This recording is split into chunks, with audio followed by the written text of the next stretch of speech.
I'm Jennifer Purcell, and welcome to my podcast, Living with an Invisible Learning Challenge, where we will discuss, discover, and learn more about the challenges and triumphs of those with NLD and other learning challenges. I do have a website for this podcast, and it is called livingwithnld.com. I also have a Facebook, Instagram, and Twitter account for the podcast. They are all under the same name, which is Living with NLD. I also have a YouTube channel for the podcast, which can be found by Googling the title of the podcast, which is Living with an Invisible Learning Challenge. I would like to tell you about a nonprofit that I use for my research for this podcast. It is called the NLD Project, and I use their blog for my research. They are a nonprofit that is based in New York and is trying to get NVLD back on the DSM, and they provide many resources for people with NVLD on their website. I'll provide you with the website for them in the podcast description. All proceeds from the ads on this podcast will be donated towards the NVLD project. Please feel free to explore the other topics on the podcast, and hopefully you will learn something new from them. I hope you enjoy today's episodes.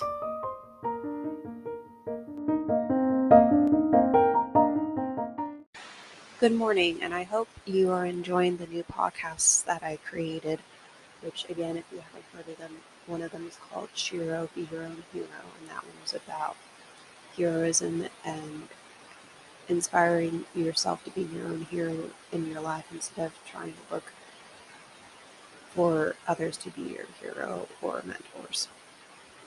And then the second one is called Think Out for Your Imagination, and that one is about the imagination I had when I was growing up and how I imagined that I could fold up my house into pocket size and take it with me wherever I wanted. And then the next one is Chats, Barks, and Growls, Combos with Your Pet. That one is probably the most fun one because I get to do my voice. And I get to do Truffle's voice. And just, tell you what I think dogs think throughout the day and what they think about their owners. So that one's fun for me. I also want to mention to you that I just launched my podcast swag on Wednesday of this week and have a page for it on my website, and I will also send you the link to it in the podcast description, and I will also send it to you in the newsletter that I usually send out on Fridays. I am now selling t-shirts, water bottles, and a backpack, and they all have the podcast logo and title on it and the tagline. So I'm looking forward to watching the sales and seeing who buys them and spreading the word more about my podcast. All right, good evening. Late afternoon, but it might be evening depending on where you are listening from, or it might even be tomorrow. So I hope that this has been a happy Friday for you and a good start to your weekend. At least for me it is, because I have Fridays off because I work on Sundays at least half the day. So a little update. I am still working through some personal things, but I am doing better with the migraine condition that I have. I got Botox last week, and it's been helping a lot in terms of feeling more like myself, and or at least starting to, because it made the migraines tolerable, which they weren't for a while. And I'm happy about that because that's what I need. Even if I'm having them daily still, at least the pain intensity went down so that I can manage my workload a little bit better and be able to get through the day more easily. Um, so, all right, on today's topic is going to be about NLD, the process of letting go, and forgiving, not forgetting. And actually, as always, you can apply these to yourself if you don't have NLD, if you're neurotypical, or if you are neurodiverse but you have ADHD, or maybe you have more than one learning challenge. So here we go. Let's jump right into it. Have you ever tried to let go of something that happened to you in your past? Was it challenging because of you being neurotypical or neurodivergent? Have you tried to forget what happened in the past and realized all you can do is move on or let go at your own pace? I've been through all these challenges with NLD, my sexual abuse, family drama related to disclosing the abuse, my first romantic relationship, and ending homesickness and being bulimic in college, and my con artist experience during COVID. I bring these experiences up not to make you feel bad or sorry for me, but to help you feel not alone if you have gone through similar things or if you know someone who has. Unfortunately, these kinds of experiences can happen to anyone, even if you're neurotypical.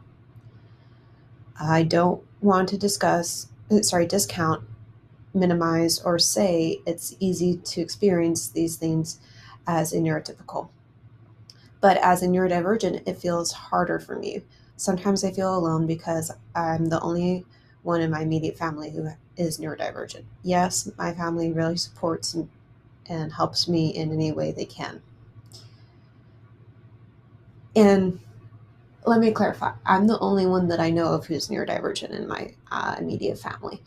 I think I got it from my dad's side of the family, but I'm not sure because he was adopted. I'm never going to know if it came from his side of the family or not, but I think it did.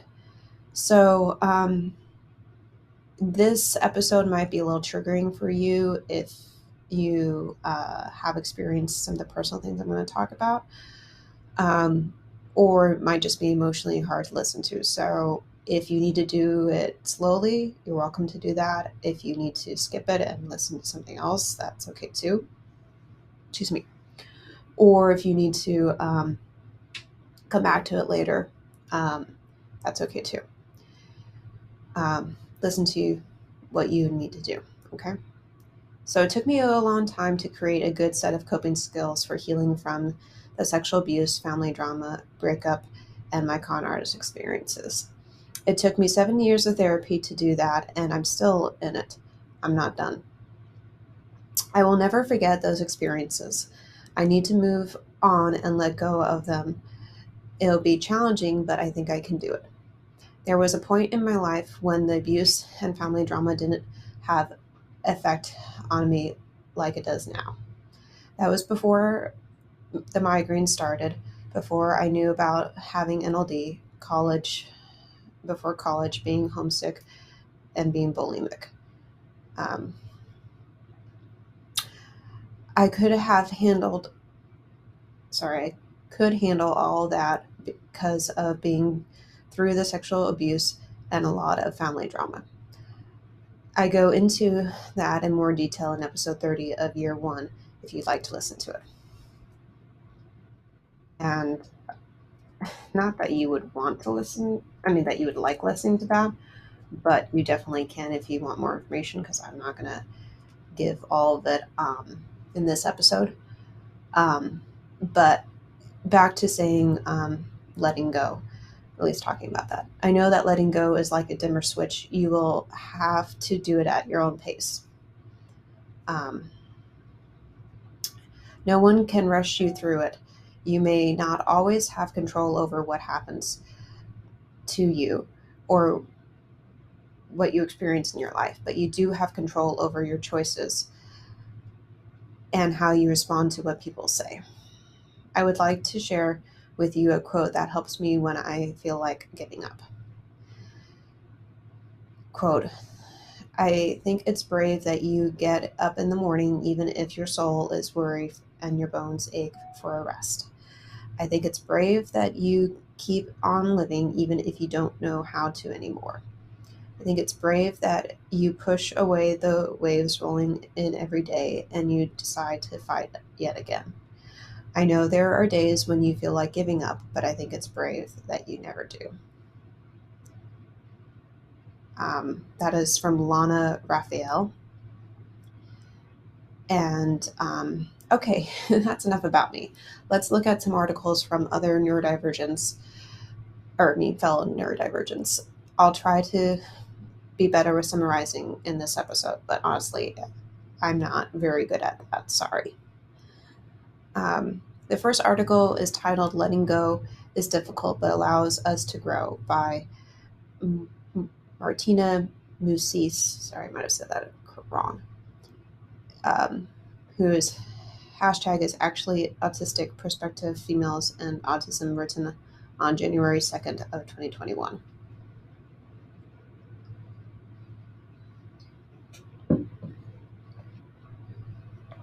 And let's see.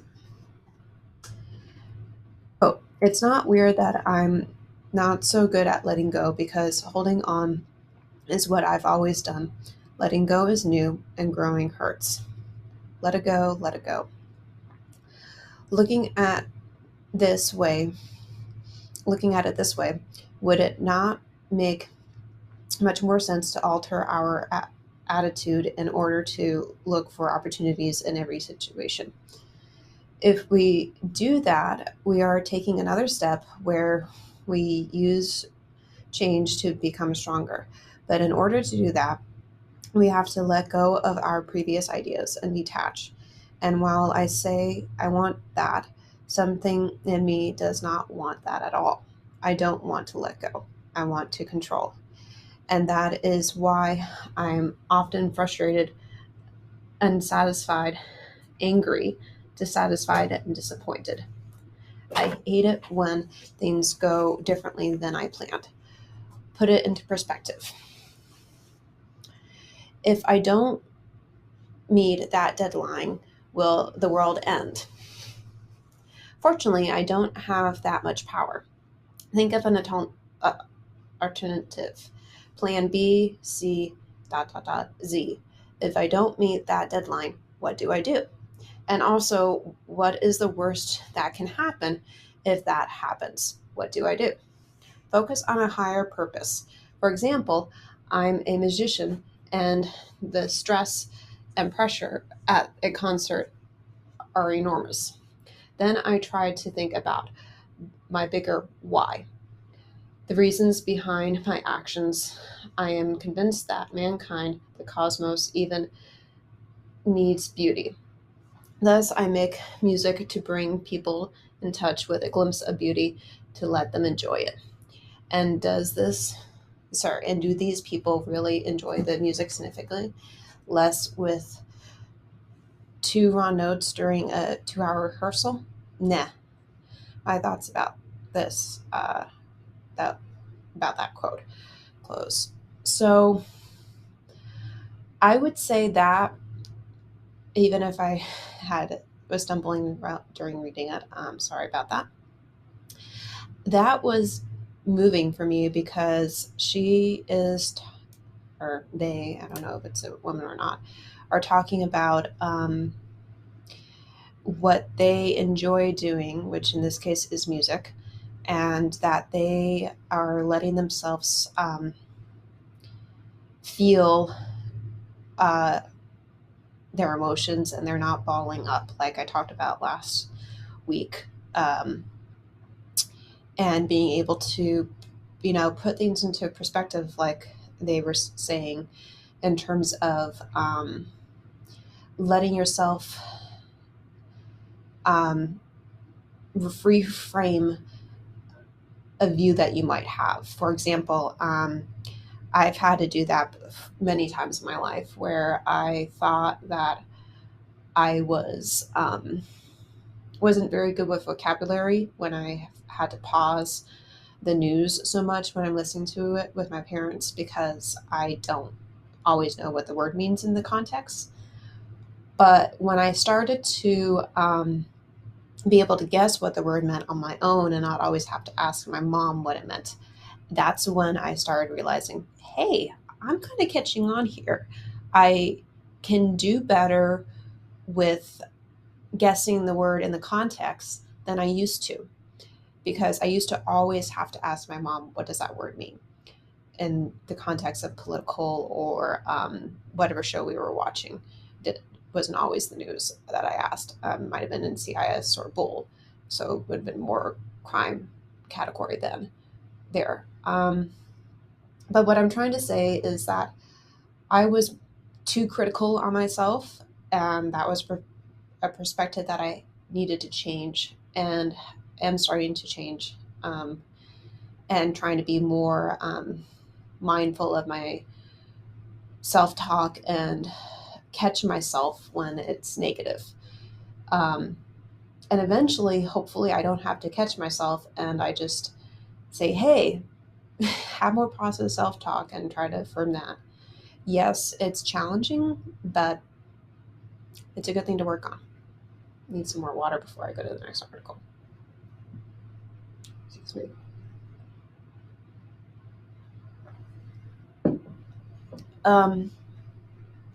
So the second article is titled Failed Relationships and Neurodivergence by Christy Forbes, written on September 11th of 2001. Sorry, 2002. Again, that date was wrong. On September 11th of 2021. I'm sorry. I'm not reading really well today. Quote, and I think that in neurodivergent spaces, there is overlapping of all that, the trauma, the rejection, the abandonment, the disapproval, and also so much internalized ableism. Today, I was thinking about this and how I've had these experiences even recently, really recently. I could spend hours and hours and hours and hours, like I have in the past, analyzing, going back through the entire history of my connection with these people and going, what about when I said that? Maybe that wasn't okay. Or maybe they've become friends with that person who I'm not friends with anymore, and they said something about me to that person and they're believing it. And instead of communicating with me, they're just gonna ghost me or not be my friend anymore. Maybe I'm too much. Maybe I laugh too loud. Maybe I find things funny that they don't find funny. Maybe I triggered them and they are too scared to tell me. I could do that. It's my natural way to do that as an autistic person with trauma. But I consistently practice now radical acceptance of what is, and I am open. And I open up a conversation with myself. And I do that through drawing, writing, processing, feeling the pain and the sadness, and not getting into, well, I've had so many friendships and haven't worked out. It must be me. Because that's not necessarily true. We all have different ways. We all have different experiences that we bring. And sometimes it's not just about us or one person. So my thoughts about this one, about that article and quote that I just read. Christy is definitely reminding me of the times that I've had failed relationships with neurotypicals or neurodivergents, and they end when you don't expect them to. And I did an episode, I think last year, about being ghosted, and I think it might have been episode 38 of year 2. That might be wrong, but I was trying to remember which one. Anyways, that was about ghosting and about how many times it's happened to me and to others as well, neurotypical and neurodivergent. And it was a culmination of different stories because I wanted to highlight not just my experience, but others as well, and helping people not feel alone with that. So I that's why I did that, and I'm sharing that with you because I want you to know that. I guess I want you to know that you're not alone, and that you can you can get there, even if you like Christy was saying, even if you have to feel the negative emotions, and realize that the friendships that you had that didn't work out might not be because of you. It might be because of this other person, or maybe it's both. Relationships go two ways. They don't just go one way if they're a true relationship. Okay, the last article.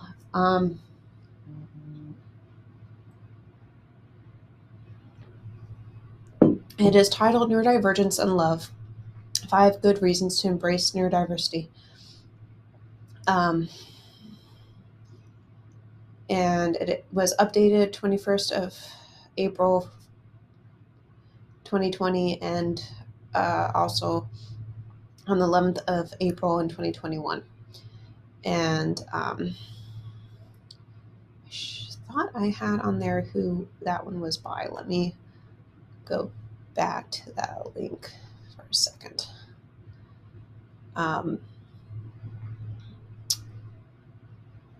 Sorry, I probably didn't catch the author of this one. Actually, I don't. I think it's Dr. Kathy McConan who wrote this. It's a little hard to tell because I don't see her name's at the very bottom. But anyways, this is from Couples Therapy Incorporation. And yes, it is Dr. Kathy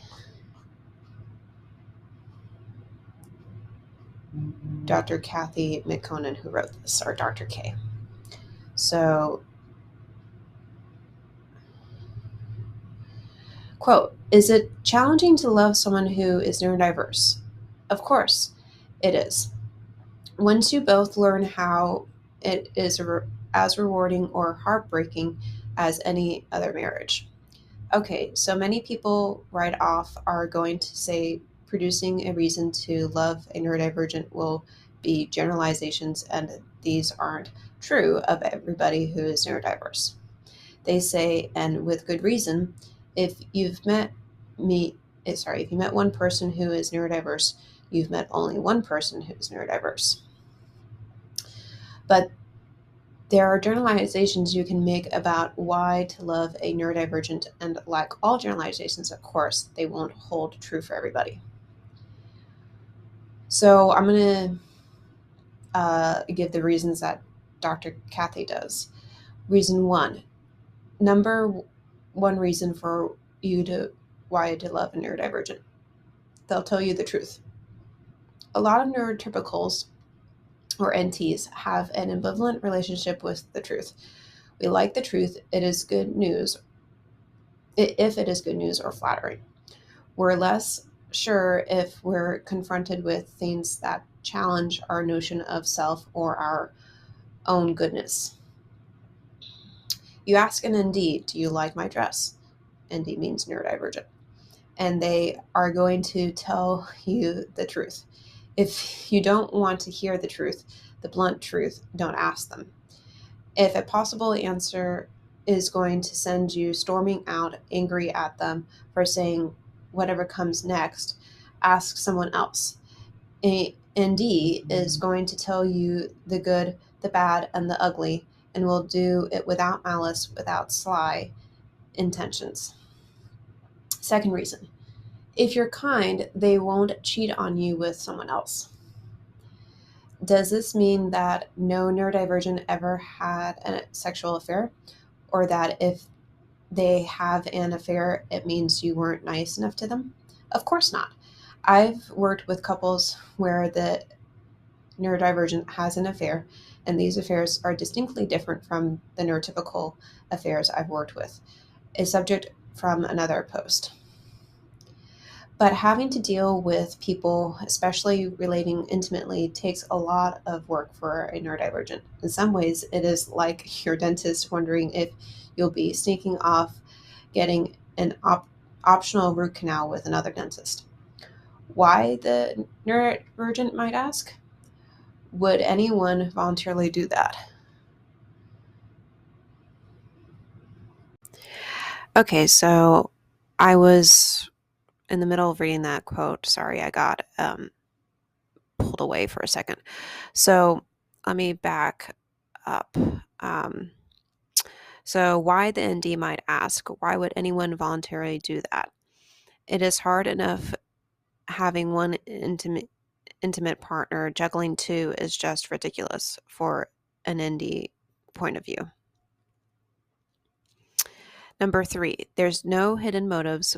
What you see is what you get. Unlike the crafty neurotypicals who can work out sometimes elaborate rushes to achieve their aims, you can pretty much guess the motives of a neurodivergent once you know them well. If not, just ask. Loving someone who is neurodivergent can mean that behaviors can be confusing, though. Number 4, they will understand your need to be alone. One thing that gets a lot with neurodivergents in trouble with their loved ones is the need to be alone. After a great block party where everyone had a ton of fun, they want to be in their rooms for the rest of the day playing video games or reading about the French Revolution. No, they don't want sex. No, they don't want to invite Falcons back to the house for an evening of charades. They just want to be alone. No offense. Number 5, they make excellent fun friends when you share the same interests. Loving someone who is neurodivergent is simply different. No, they don't dish the dirt about other people, and they may not even call you on your birthday unless you specifically direct them to and program it into their smartphone. But they can talk endlessly about mutually fascinating subjects and be enormously interesting and fun. Not every neurodivergent is Mozart or Einstein, but every neurodivergent usually has intense interests that they know a phenomenal amount about. They can teach you things about these interests that you never get from anyone else or anywhere else. They are by and large more than happy and excited to share what they know with you when they aren't overstimulated. A good reason to love a neurodivergent is when you find a common interest. They are likely to know much more about it than you and will be happy to encourage you to talk with, engage with you endlessly. Close quote.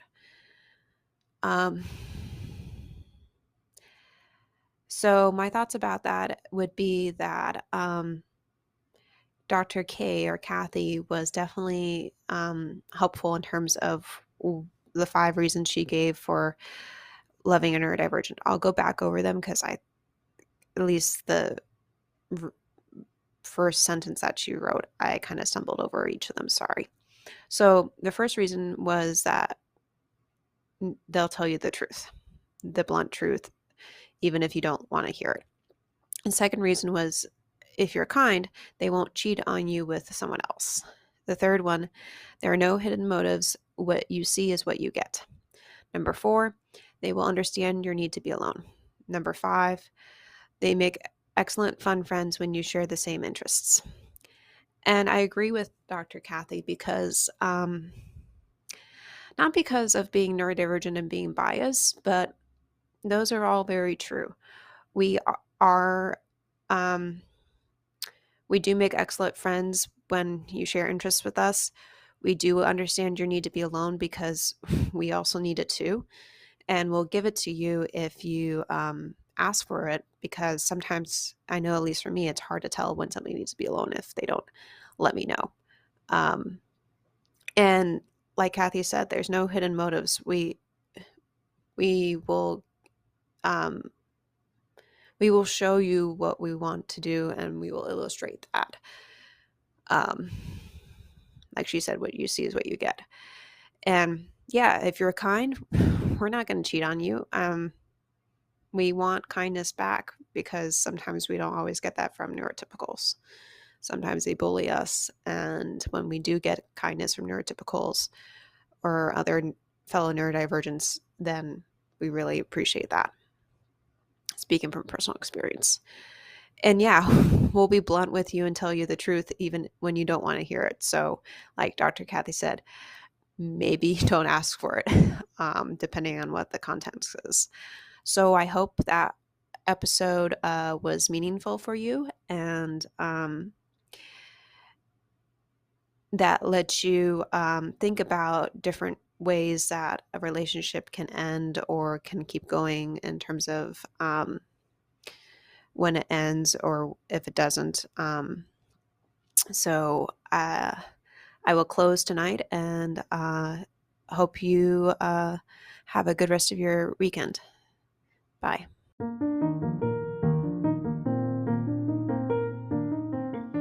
As I wrap up, there are some things I would like to share with you. I do have a website for this podcast. It is called livingwithnld.com. I also have a Facebook and Instagram page for this podcast. It is called Living with NLD. I will include the links for those in the description. In conclusion, I would like to hear from my audience. If you know individuals with NLD that I could interview for this podcast, please email me at livingwithnld@gmail.com. What are you interested in learning about NLD? I know I'm not an expert, but I do know I have the living experience of having it. I would like you to practice journaling about your gifts and differences. Also, see if there is a way that you can make that difference become easier for you to do than it originally was. Thank you for listening today, and please go to my YouTube channel and subscribe to it. Thank you. Bye.